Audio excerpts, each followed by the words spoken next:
Eu salve os capazes do Senhor, graças a Deus por mais esta manhã que Ele nos concede, de juntos nós podermos estudar a Palavra de Deus. Nós estamos no módulo 2, o discipulado cristão, e hoje é a aula de número 13, a penúltima aula do nosso módulo, cujo tema é o compromisso definitivo.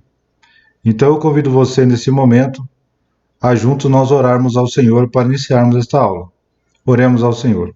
Senhor, meu Deus e Pai, muito obrigado, Senhor, por mais esta oportunidade que o Senhor nos concede. Senhor, aleluia, por mais esse dia que o Senhor está também, Senhor, aleluia, abençoando, para que nós possamos estar juntos, reunidos, estudando um pouco mais da Tua Palavra. Nós queremos pedir, Senhor, aleluia, que derrame sobre nós o Teu Espírito Santo. Abençoe cada um dos Teus servos que estão nas suas casas, onde quer que eles estiverem agora, Senhor. Que eles possam ser tocados pelo Teu Espírito Santo e que juntos, Senhor, nós possamos aprender de Ti. Derrama sobre nós o Teu Espírito. Seja, Senhor, nesse momento, o nosso professor, e que tudo seja para a honra e glória do Teu santo nome. Nós consagramos esta aula, consagramos as nossas vidas, e pedimos da Tua misericórdia sobre nós. Senhor, aleluia, abençoa a vida de cada um dos Teus servos, para a honra e glória do Teu santo nome. Amém. Glória seja dada ao nome do Senhor Jesus. Então hoje nós vamos estudar o compromisso definitivo, e eu convido você a pegar a sua Bíblia para nós fazermos a leitura do texto de referência, que se encontra em Mateus, no capítulo 7, a partir do versículo 13, que diz assim: Entrai pela porta estreita, porque larga é a porta e espaçoso o caminho que conduz à perdição, e muitos são os que entram por ela. E porque estreita é a porta e apertado o caminho que leva à vida, e poucos há que a encontrem. Acautelai-vos, porém, dos falsos profetas, que vêm até vós, vestidos como ovelhas, mas interiormente são lobos devoradores. Por seus frutos os conhecereis. Porventura colhe-se uva dos espinheiros, ou figos dos abrolhos? Assim, toda árvore boa produz bons frutos, e toda árvore má produz frutos maus. Não pode a árvore boa dar maus frutos, nem a árvore má dar frutos bons. Toda árvore que não dá bom fruto, corta-se e lança-se no fogo. Portanto, pelos seus frutos os conhecereis. Nem todo o que me diz, Senhor, Senhor, entrará no reino dos céus, mas aquele que faz a vontade de meu Pai, que está nos céus. Muitos me dirão naquele dia, Senhor, Senhor, não profetizamos nós em teu nome? Em teu nome não expulsamos demônio? E em teu nome não fizemos muitas maravilhas? Então lhes direi abertamente, nunca vos conheci. Apartai-vos de mim, vós que praticais a iniquidade. Todo aquele, pois, que escuta essas minhas palavras e as pratica, assemelhá-lo-ei ao homem prudente, que edificou a sua casa sobre a rocha. E desceu a chuva, e correram os rios, assopraram os ventos, e combateram aquela casa, e não caiu, porque estava edificada sobre a rocha. E aquele que ouve estas minhas palavras, e não as cumpre, compará-lo-ei ao homem insensato, que edificou a sua casa sobre a areia. E desceu a chuva, e correram os rios, e assopraram ventos, e combateram aquela casa, e caiu, e foi grande a sua queda. Então, nesta manhã, nós estamos encaminhando para o final do nosso estudo sobre o Sermão do Monte, né? E Jesus ele inicia seu apelo e desafio à escolha da justiça do reino, né? Então, nessa introdução, nós podemos já na leitura inicial ver que é um convite à prática. E isso ninguém pode fazer pelo outro. Antes, é uma decisão individual. Caminhar com o Mestre é estar disposto a entrar pela porta estreita. A salvação não é uma conquista particular, mas a decisão de adentrar e permanecer à porta da salvação de livre e espontânea vontade. Então, nós podemos observar que Jesus ele começa a fazer um apelo muito importante nesses versículos aqui do capítulo 7, né? Que de nada terá valido até agora todo o nosso aprendizado dos ensinos de Cristo se ele não resultar em transformação diária do nosso estilo de vida. Então Jesus nos chama a dizer que nós precisamos escolher, como discípulos de Jesus, o tipo de vida que nós iremos levar. E Jesus quer saber de nós, seu compromisso será com suas vontades e valores ou obedecerá, não importa o que acontecer. Então, nesta aula de hoje, Jesus nos chama a uma tomada de decisão, né? Então, nós vamos observar que Jesus ele utiliza diversas comparações, né? Nos versículos 13 e 14 fala sobre a porta estreita, porta larga, caminho estreito, caminho largo, né? Apertado é o caminho. Depois nós vamos ver sobre os falsos profetas, o perigo da fé meramente verbal, e depois nós vamos observar sobre as duas casas. Então, nessa manhã, eu coloquei essa figura aqui, e no momento do estudo eu estava refletindo bastante sobre esse tema, e eu comecei a procurar algumas figuras para que ilustrassem, né, a porta estreita, o caminho apertado, a porta larga, o caminho largo. E a gente depara com algumas figuras. E essa foi uma delas que eu encontrei, e eu queria trazer para reflexão, né, que aqui nós estamos vendo uma figura, né, cujo homem ele está numa bifurcação. Ele tem dois caminhos, né, um caminho da direita, né, no nosso vídeo, ou o caminho que leva a uma porta um pouquinho mais apertada, uma porta menor, estreita, e a gente vê um céu, uma imagem bonita, né, brilhante. Ao passo que ao lado esquerdo a gente vê um caminho pegando fogo, né, e a gente pode observar lá no fundo uma porta larga, mas muitas pessoas num lago pegando fogo, incendiando. E aí eu comecei a refletir sobre isso, que num primeiro momento a pergunta for para nós, qual caminho a gente deve seguir? Por essa figura, inicialmente, a gente já olha e fala, eu quero ir para o caminho onde eu estou enxergando, né, o final dele, que é esse do lado direito aqui, né, do nosso vídeo, né, essa porta com o final ensolarado e assim por diante.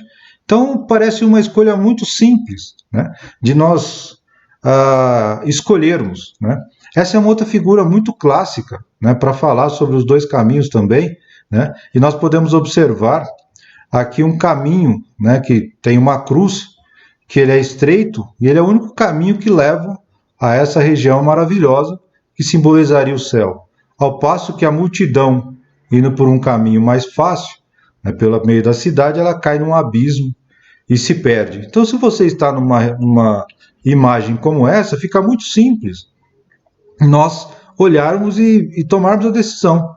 Eu quero ir por essa porta mais estreita, porque eu estou vendo a chegada dela.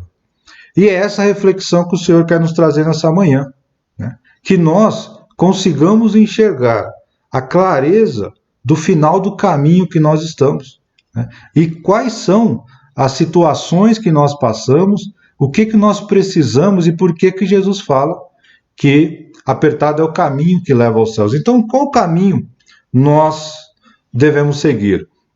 Então, quando nós falamos de apertado do começo ao final, a gente está dizendo que é uma vida de discipulado, e nós estamos estudando que uma vida de discipulado é uma vida que segue os passos de Jesus, é uma vida que busca ser cada vez mais próximo do que é Jesus, né, do que como Jesus viveu. Ele nos deu o exemplo da forma como nós devemos viver, ao passo que o espaço atraente, espaçoso, caminho largo, é uma vida natural, né? É uma vida como um dia após o outro, sem pensar em que tudo isso representa, e apenas viver de modo natural. Isso não exige muito de nós, né? Ao passo que o caminho apertado exige obediência a Jesus, né? O caminho espaçoso a gente pode viver como nós quisermos, né? Viver como o mundo vive, sem nenhuma restrição, sem limites. Ao passo que no caminho apertado nós temos que viver conforme Jesus ensina. Nós temos que viver conforme a palavra de Jesus, conforme a palavra que Deus nos deixou. No caminho espaçoso, nós não precisamos deixar nada de lado. Nós continuamos vivendo da forma como nós quisermos, com o nosso egoísmo, com hipocrisia, moralidade sexual, mentira, irritação, amor ao dinheiro, né? Ao passo que com Jesus, no caminho apertado, a palavra de Deus nos diz que nós temos que deixar tudo para trás. Né? Jesus fala, né? Quem quiser vir após mim, negue-se a si mesmo, tome a sua cruz e me siga. Isso significa deixar o mundanismo, abandonar o seu próprio eu. Então, quando a gente olhou aquela figura, parecia muito simples. Né? Olha, aquele caminho, ele tem um final bom. Eu vou seguir por ele. Né? Eu estou vendo. Né? Tem um lugar ensolarado, um lugar bonito. Eu vou por esse caminho, porque para o lado esquerdo, eu estou vendo um caminho que as pessoas estão indo para um lugar que está pegando fogo, para um lugar onde as pessoas estão sendo consumidas. Então, eu estou vendo o final. Né? E a nossa vida é isso que Jesus quer nos refletir nesta manhã. Né? Para nós seguirmos a vontade de Deus, nós precisamos abandonar as nossas vontades. E essa é uma das maiores dificuldades que nós temos. É quando nós começamos a observar uma criança, a gente fala, tá com birra, tá com teimosia. Geralmente, essas são atitudes que a criança toma quando ela não pode fazer a vontade dela. E nós somos assim muitas vezes como servos de Deus, ou como pessoa. Né? Queremos fazer a nossa vontade, do nosso jeito, da forma como nós queremos. Então, para nós decidirmos qual caminho a seguir, nós precisamos entender que Jesus ele fala, apertado é o caminho que conduz aos céus, à vida eterna. Né? Por que é apertado? Porque nós precisamos renunciar o nosso eu, esvaziar dos nossos desejos. E essa é uma das maiores dificuldades do ser humano. Por isso que nós precisamos de Jesus. Por isso que nós precisamos da misericórdia de Jesus. Né? Porque senão nós não conseguiremos. Então aqui de novo a figura. Né? Do lado estreito, né? Salvação pela graça.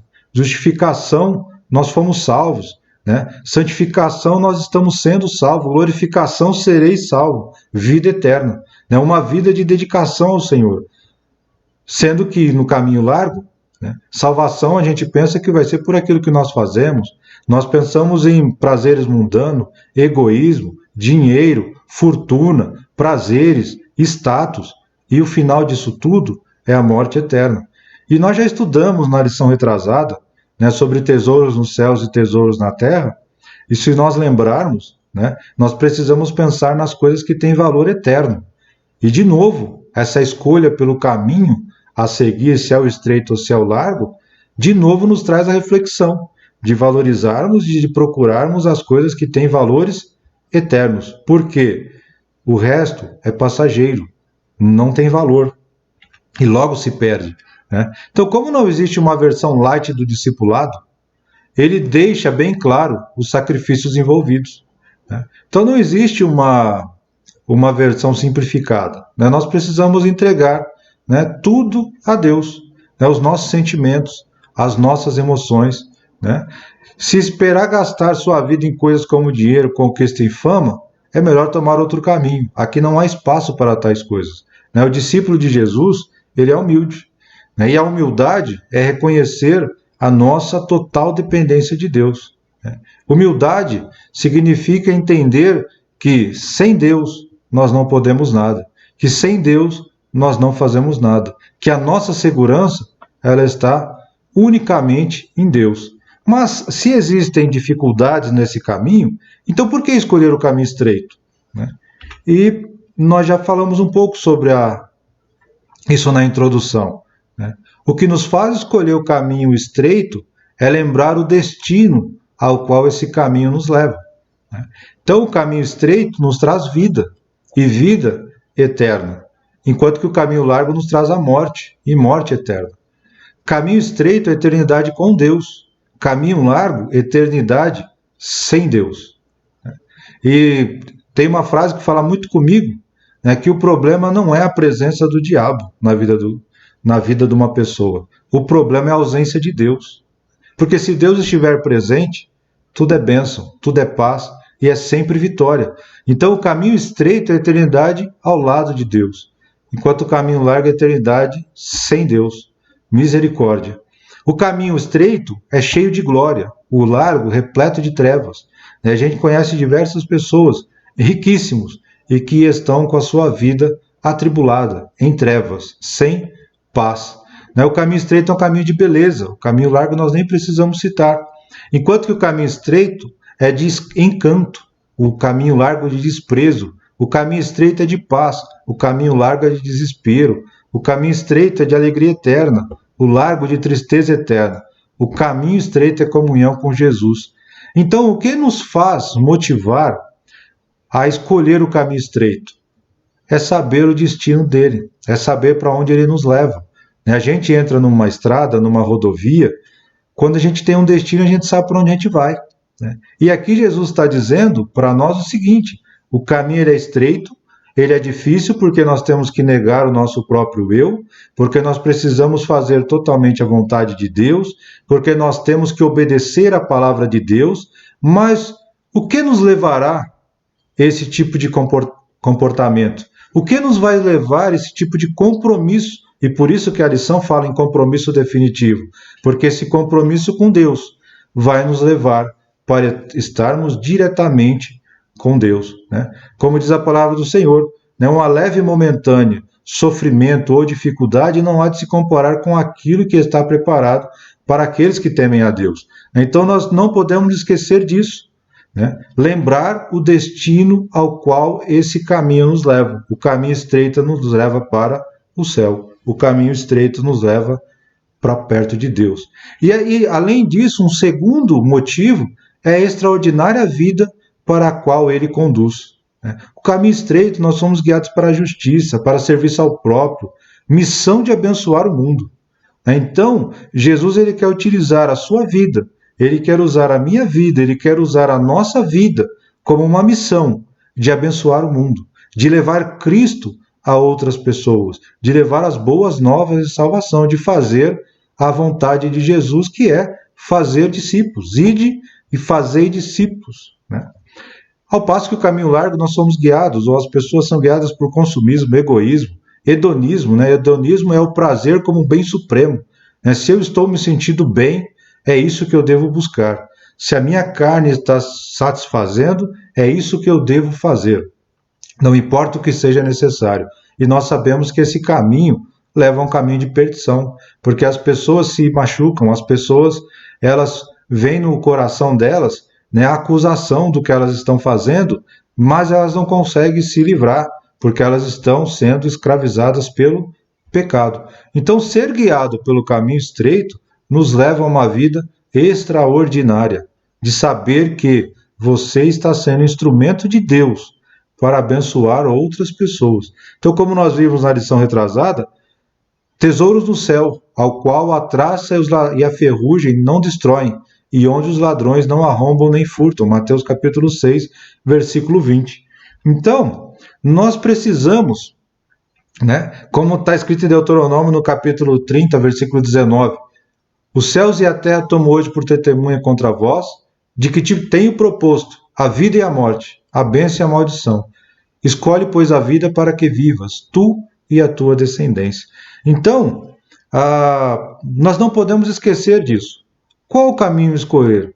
Por que escolher o caminho mais difícil, que nos traz essas situações de termos que matar ou deixar morrer o nosso eu, de deixar que as nossas vontades fiquem em segundo plano? Por que eu vou escolher isso? Sendo que o outro caminho eu posso fazer o que eu quero, do jeito que eu quero, da forma como eu quero. Porque o final do caminho estreito é os céus. Porque a minha vida passa a ter um sentido extraordinário, que é ser instrumento de Deus para abençoar outras pessoas. Então, o caminho estreito é viver o extraordinário, amar incondicionalmente, pagar um alto preço pela justiça, viver negando-se a si mesmo, aceitar a cruz como símbolo de vida. Eis um caminho apertado.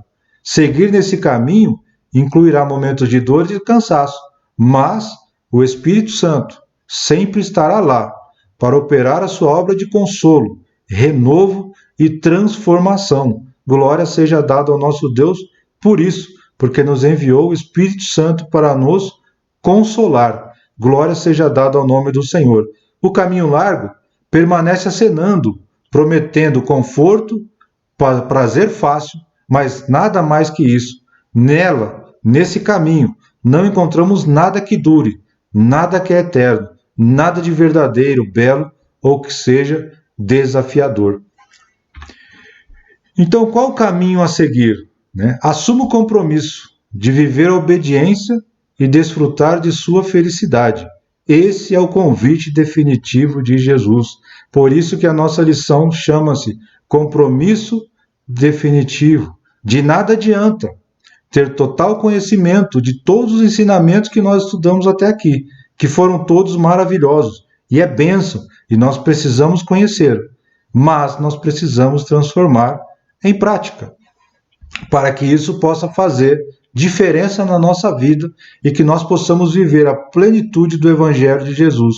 Não basta apenas conhecer, nós precisamos praticar, e nós vamos ver isso mais para frente, num tópico mais adiante. Dos versículos 15 até o 20, Jesus fala sobre os falsos profetas. Então, depois de falar da necessidade que nós temos de entrar pelo caminho apertado, que é esse caminho que vai nos conduzir até os céus, que é esse caminho que vai nos levar até Deus, Jesus ele faz um alerta sobre pessoas que podem fazer com que nós nos desviamos deles, ou levando-nos sutilmente a um caminho largo. E Jesus aqui vai chamar de falsos profetas.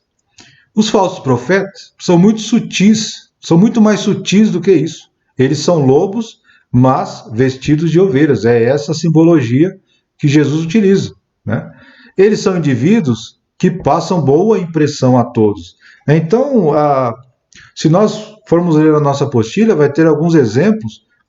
Se alguém chegar e começar a falar alguma coisa muito contrária àquilo que nós conhecemos, muito diferente do que a palavra do Senhor ela diz, você rapidamente rechaça.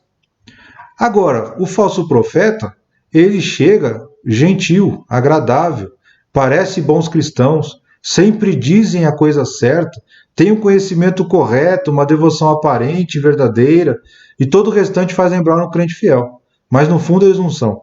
E aí Jesus ele vai deixar muito claro, falando sobre o fruto.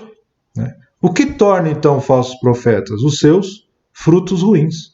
Então nós precisamos pedir a misericórdia de Deus, para que Ele nos proteja, e vigiar, e observar, conhecer a palavra do Senhor e verificar quais são os frutos. Então, no nosso estudo, nós podemos até traçar um perfil dos falsos profetas. Nunca leva os altos ideais e padrões do Sermão do Monte em sua mensagem.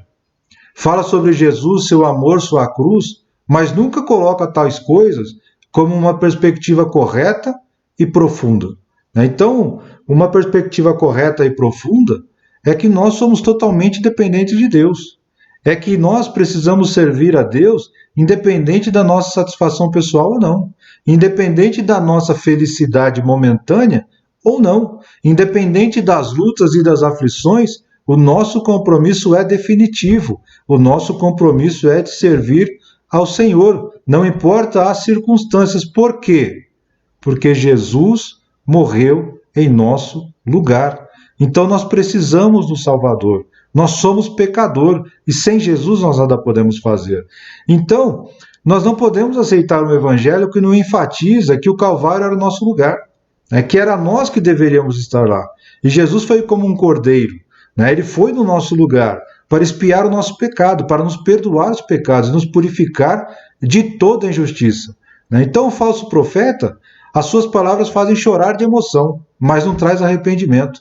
Então nós precisamos estudar a palavra do Senhor, confrontar a nossa vida com a palavra do Senhor, e isso tem que nos trazer arrependimento, tem que nos trazer transformação, como está escrito em Coríntios do capítulo 1, do 21 até o 25, do versículo 21 ao 25, o evangelho que não prega, não ofende ao orgulho de ser humano natural, sua cruz não é loucura e escândalo.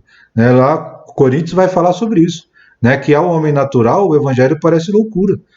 Então, o evangelho que não traz impacto, o evangelho que não propõe transformação de vida, precisa ser rechaçado.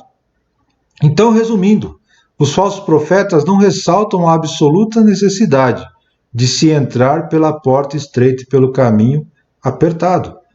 Não aborda a radicalidade do discipulado, nem estimula os outros a refletirem e a viverem cada um dos seus ensinos do sermão.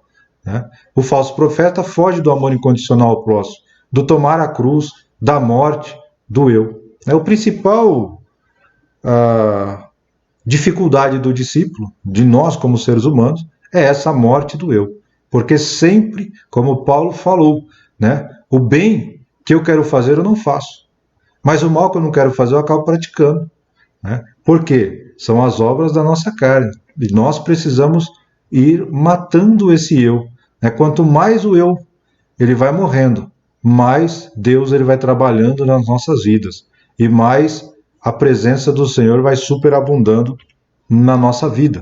Né? Então, o Senhor Jesus ele nos fala, dos versículos 15 ao 20, o cuidado que nós devemos ter com os falsos profetas. Nós devemos orar a Deus, nós devemos pedir discernimento a Deus. Nós não podemos ser levados por qualquer vento. Nós temos que ter uma base sólida. E uma base sólida é por conhecimento da palavra do Senhor e uma vida íntima com Deus, uma vida de relacionamento. Nós precisamos conhecer a voz do nosso Deus. Nós precisamos entender quando Deus está falando conosco. E como que nós conseguimos isso? Estando cada vez mais próximos de Deus, né? Cada vez mais buscando viver uma vida de santidade, mas sabendo que nós somos salvos pela graça, nós somos salvos pela morte de Jesus. E por isso, nós vamos viver uma vida que busca cada dia mais a santidade. Né? Como nós falamos, o pecado na vida do cristão é um acidente. Né? O pecado na minha vida tem que ser um acidente. O pecado na sua vida deve ser um acidente. O pecado não pode ser uma prática de vida. Né? Porque se o pecado for uma prática de vida, nós precisamos de uma libertação. Mas a palavra de Deus nos diz que nós somos pecadores. E por isso que nós sempre estamos lutando contra os desejos da nossa carne, e quanto mais próximos de Deus, mais nós conseguimos fazer isso, porque a força vem de Deus. Né? Porque através de Deus é que nós somos fortalecidos, através do Espírito Santo. Então nós passamos a ter intimidade com Deus. Nos versículos 21 até o versículo 23, a palavra do Senhor, Jesus vai fazer um alerta sobre o perigo de uma fé que seja apenas verbal. Né? O escritor O'Reilly, é um escritor do século XIX, um estudioso britânico, né? Ele vai fazer um comentário sobre os versículos 21 ao 23, que ele diz o seguinte: o Senhor Jesus finaliza o Sermão do Monte com uma aplicação penetrante. Ele volta-se dos falsos profetas para os falsos professos, dos falsos mestres para os falsos ouvintes. Então agora o foco mudou. Né? Não é mais agora o falso profeta. Agora é aquele que é o falso professo. Ou seja, nem todo aquele que me diz Senhor, Senhor, entrará no reino dos céus. Né? Pessoas que confiem que são salvas por causa da sua declaração de fé e do que dizem a respeito de Cristo. Mas Jesus disse, né? Muitos naquele dia hão de dizer. Aí Jesus faz uma afirmação muito dura. Né? Não vos conheço. Então, nós vimos que nós precisamos tomar uma decisão de ir pelo caminho estreito, sabendo das dificuldades que nós enfrentaremos, né, mas sabendo que o final desse caminho nos leva até os céus, nos leva até Cristo, nos leva a uma vida de eternidade com Deus. Nos traz uma vida também extraordinária, de poder ser usado por Deus para abençoar outras pessoas. Glórias a Deus, que você possa ser um instrumento de Deus, que eu possa ser um instrumento de Deus e que nós possamos a cada dia sermos instrumentos de Deus para abençoar as pessoas. Por isso que é importante vigiar. Por isso que é importante quando alguém te ataca, você tomar cuidado, vigiar e pedir ao Senhor, Senhor, me dê uma palavra que seja diferente da reação que o mundo tem, para que eu possa, através desse problema, trazer essa pessoa para o Senhor Jesus. Então, as adversidades muitas vezes são oportunidades que nós temos de falar do amor de Deus, de agir diferente do que o mundo faz. Por isso que é difícil a vida do discípulo, mas é uma vida extraordinária, porque pode transformar a vida de um perdido, agora pelo nome de Jesus Cristo ser salvo e através da sua vida sendo utilizada por Deus para transformar a vida dessa pessoa. Glórias a Deus. Então, o grande problema de uma fé apenas verbal é a falta de obediência, né? Então, o versículo diz aqui, eles dizem, Senhor, Senhor, mas essas afirmações não encontram equivalência na vida cotidiana, pois não segue o que realmente o Cristo ordena. Versículo 21, nem todo aquele que me diz Senhor, Senhor, entrará no reino dos céus, mas apenas aquele que faz a vontade do meu Pai que está nos céus. Então não é aquele que diz Senhor, Senhor, é aquele que faz a vontade de Deus. Em Lucas, no capítulo 6, versículo 46, ele é mais claro, né? Jesus fala assim, por que vocês me chamam Senhor, Senhor, e não fazem o que eu vos digo, né? E não me obedecem. Então a diferença vital é entre o que se diz e o que se faz, né? O importante é o que nós fazemos, é o que nós somos, é o que nós realmente temos no nosso coração. Então o mestre está nos revelando a verdade acerca dessas pessoas. A profissão de fé dessas pessoas que Jesus cita nesse versículo, Senhor, Senhor, é apenas verbal, mas não é moral, não é de vida. Uma confissão apenas de lábios não dá vida, não de vida, né? Como diz, com os seus lábios, né, me clamo, mas o seu coração está longe de mim. Então, o que nós precisamos e analisar a nossa vida, né, para que nós não tenhamos uma fé verbal, né? Então, chamam Jesus de Senhor, mas jamais se submetem ao seu senhorio. Chama de Senhor, mas fala, não, mas nessa área da minha vida, eu faço o que eu quero, né? Mas a Bíblia está dizendo para fazer o contrário. Não, mas nessa área especificamente, eu não dou a liberdade, eu não dou a autoridade, eu não dou o senhorio para o Senhor poder fazer aquilo que Ele determina. Então, nós precisamos tomar muito cuidado, né? E o estudo de hoje é uma reflexão interna, né? Eu estava estudando e pensando muito sobre isso. Não é uma reflexão externa. Não é para nós olharmos para as outras pessoas e categorizá-las. Ah, essa pessoa acho que está tendo uma fé verbal. Ah, aquela pessoa eu acho isso. Não. A aula de hoje é uma reflexão interna. É um compromisso definitivo nosso. É olhar para dentro de nós. É fazer uma reflexão e analisar, Senhor, tenha misericórdia de mim, porque em tal momento eu posso ter tido uma fé apenas verbal. Então nós precisamos pedir a misericórdia do Senhor, porque esse estudo de hoje é um olhar para dentro de nós mesmos. O problema, Jesus diz, é o destino de cada pessoa não é determinado pelo que ela diz, mas por fazer o que diz, né? Então a resposta de Jesus a essas pessoas é, nunca os conheci, afastem de mim vocês que praticam o mal. Então que nós possamos meditar e pedir a misericórdia do Senhor, né? E tomar o cuidado de nós não sermos incluídos nesse rol de pessoas, né, que estão vivendo uma fé verbal. E pedir para o Senhor, Senhor, eu quero uma fé real, eu quero uma fé que pratica, eu quero viver a tua vontade. Então, a grande prova de salvação é a obediência sincera de coração e não de sinais exteriores, né?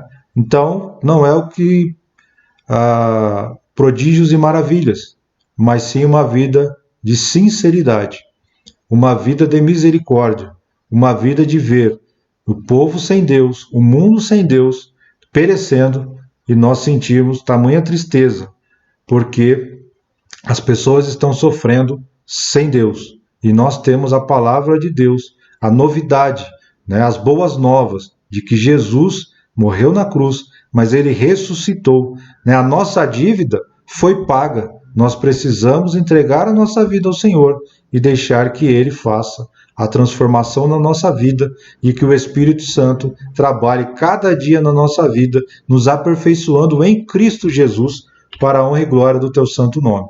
Nos versículos 24 a 27, Jesus ele vai concluir as suas palavras alertando-nos a não cairmos em outro erro que é possível, né? O de apenas concordarmos intelectualmente com suas palavras, mas não nos engajarmos em seguir os mandamentos divinos.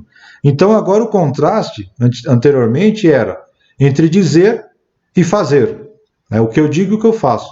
E agora o contraste é entre ouvir e fazer, né? Então, Jesus ele vai usar essa simbologia, né, de edificar a casa sobre a rocha e edificar a casa sobre a areia, né? E depois ele vai declarar que quem constrói ou quem edifica a sua casa sobre a rocha é aquele que ouve as palavras do Senhor e a pratica. E quem constrói a sua casa sobre a areia é aquele que ouve a palavra do Senhor e não pratica.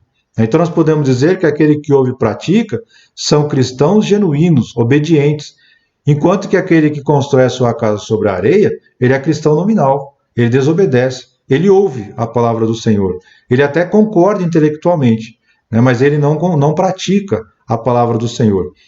E aí no nosso estudo, na nossa apostila, vai dizer o seguinte: se nós olhássemos as duas casas de fora, nós não perceberíamos nenhuma diferença entre elas. A casa que foi feita sobre a rocha e a casa que foi feita sobre a areia. Porque elas podem ser igualmente bonitas, aconchegantes, bem cuidadas e arejadas. A diferença, vem Jesus mostrar para nós, não é o exterior, né? Não é o que está aparecendo, mas é o alicerce, né? E esse não pode ser visto ao olho nu, né? Então, quando a gente vai comprar uma casa, ou a gente vai ver uma propriedade, alguma coisa, a nossa preocupação, num primeiro momento, é: como será que é o alicerce dessa casa? Qual a estrutura? Qual foi o tipo de construção, né, que foi feito? Porque aqui para cima está tudo bem, né, mas e para baixo, como é que está? Você vai num prédio, uma preocupação grande. Será que a estrutura desse prédio foi bem feita? Né? Será que não tem nenhum problema, rachadura? Né? Vai comprar uma casa nova, fala, se o alicerce não foi bem feito, né, ou seja, você não vê o alicerce. Então, quando Jesus vem falar de construir a casa sobre a rocha e a casa sobre a areia, essa é uma leitura muito importante, né? Que ouvir e praticar, e ouvir e não praticar, a diferença está nessa estrutura, nessa base. E nós sabemos que a rocha é Jesus, né? Mas o texto aqui da nossa leitura de hoje é ouvir a palavra do Senhor e praticar, fazer a vontade de Deus. E aí a apostila vem falar uma coisa muito interessante, que eu destaquei aqui para nós e que ela é verdadeira, de acordo com a palavra do Senhor, né? O cristão que constrói a sua casa sobre a rocha é aquele que é realmente obediente, que está obedecendo à vontade do Senhor, ou seja, o seu alicerce é Jesus, a sua rocha é Jesus. E aí nós ficamos inabaláveis, porque Jesus é que está nos dando a segurança e a estrutura. E aí pode vir os ventos, as dificuldades, né? E aquela casa permanece inabalável, porque Jesus está conosco, Jesus está no barco, então não tenho o que temer, né? Nós, pode vir o vento, a tempestade, porque, como diz a palavra do Senhor, maior é o que está conosco, maior é o que está em nós do que o que está no mundo, né? Ao passo que o cristão desobediente, ele até professa Cristo, né? E aí, algumas características que são comuns às pessoas, né? Então, aquele que professa Cristo, mas é desobediente, ele tem hábitos semelhantes, muitas vezes tem conhecimento bíblico equivalente, ambos ouvem a palavra de Jesus, frequentadores de igreja, lê a Bíblia, ouve sermões, cantam hinos, né? Mas onde está a diferença? A diferença está nos alicerces, né? Porque o verdadeiro cristão, ele obedece aquilo que ele ouve e pratica. Ao passo que aquele que é desobediente, ele ouve, mas não pratica, e vive uma vida de aparência. E aí, onde nós vamos ver a diferença? Quando vierem as tempestades, né? Quando vier a tempestade, um momento difícil, eu sei em quem eu tenho crido. Eu sei que a minha vida ela está escondida em Deus. Nós precisamos ter essa convicção de que não importam as circunstâncias, né? Não importa se a tempestade veio, se o barco parece que vai naufragar, porque Jesus está no barco, né? Então, ele sabe o que é melhor para a minha vida, ele sabe o que é melhor para a sua vida. O que nós precisamos é: Senhor, tenha misericórdia de mim, me dê sabedoria, me dê fé, para enfrentar esse momento de dificuldade, sabendo que o Senhor tem o melhor para mim, sabendo que o Senhor está cuidando de tudo, sabendo que tudo é para a honra e glória do teu santo nome. E quem não tem a sua vida alicerçada sobre a rocha, sobre Jesus Cristo, quando vem os problemas, entra em desespero. Entra em desespero, porque está alicerçado não apenas em palavras e não em prática, né? E uma coisa que é importante, Deus nos conhece. Então não adianta nós vivermos uma vida de aparência.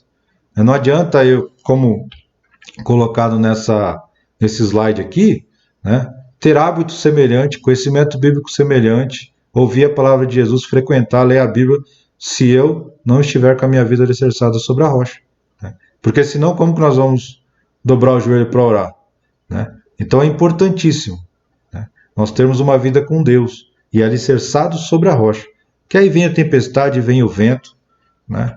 Mas não abala, porque a nossa base é Jesus Cristo. Glória seja dada por isso. Então, o compromisso real e concreto é com a obediência e com o senhorio do Senhor. É o verdadeiro parâmetro para saber se pertencemos a Ele ou não.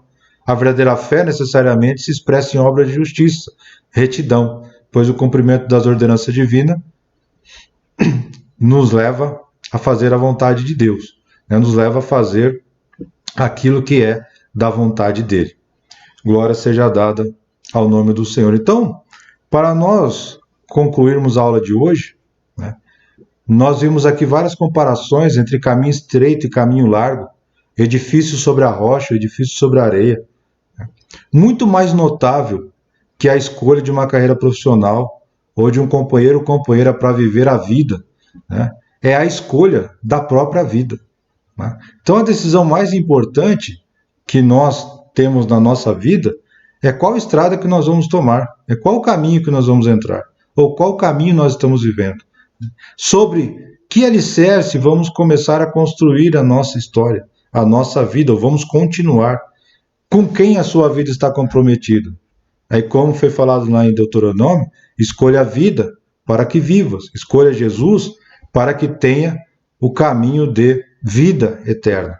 Então, nesta manhã, glórias sejam dadas ao nosso Deus. Que você fique com essa palavra no seu coração, né? Que nós precisamos estar no caminho estreito, nós precisamos edificar a nossa casa sobre a rocha, nós precisamos tomar cuidado com falsos profetas, nós temos que viver uma vida de verdade, né? E não apenas de verbal, não apenas de fala. Ah, eu creio. Não, vamos crer de todo o nosso coração. Vamos obedecer à vontade do Senhor, porque o Senhor está nos chamando nesta manhã a termos um compromisso definitivo. É falar, Senhor, nesta manhã nós queremos reafirmar o nosso compromisso contigo. Eu creio que você está falando, mas eu tenho esse compromisso. Glórias a Deus por isso. Se você tem alguma dúvida, nesta manhã, ore ao Senhor e fala, Senhor, eu quero estar totalmente comprometido com o Senhor, sabendo das dificuldades que posso enfrentar, mas eu quero ter o Senhor ao meu lado. Eu quero estar contigo, fazendo a tua vontade. E para que nos momentos de dificuldade eu possa saber que eu tenho a minha vida escondida em Deus. Independente de qual seja a circunstância, Deus está cuidando de nós. E mais importante que tudo, é o caminho que vai nos levar, ou o lugar onde nós iremos chegar. Né? Então, o nosso caminho é Jesus Cristo. Então, nessa manhã, vamos fazer uma oração de agradecimento a Deus, porque Ele tem cuidado de nós, nos ensinando, nos orientando para a honra e glória do teu santo nome. Oremos ao Senhor. Senhor, meu Deus e Pai, muito obrigado pela tua palavra nesta manhã. Senhor, aleluia, que nós possamos, Senhor, entender a tua palavra, colocar no nosso coração e, como foi estudado, colocar em prática. Nós queremos reafirmar o nosso compromisso contigo. Nós queremos, Senhor, aleluia, dizer que nós somos teus servos e, principalmente, que o Senhor é o nosso Senhor, é o nosso Deus. E nós escolhemos, Senhor, nesta manhã, continuarmos no caminho estreito. Senhor, aleluia, se tem alguém que estava vivendo num caminho largo, que nesta manhã, Senhor, o teu Espírito possa tocar e dizer que é hora de voltar para o caminho estreito, sabendo das dificuldades, mas principalmente que ele leva a uma vida de eternidade com o Senhor, que leva a uma vida extraordinária, de poder ser instrumento de Deus para transformar vidas através da operação do Espírito Santo nas nossas vidas.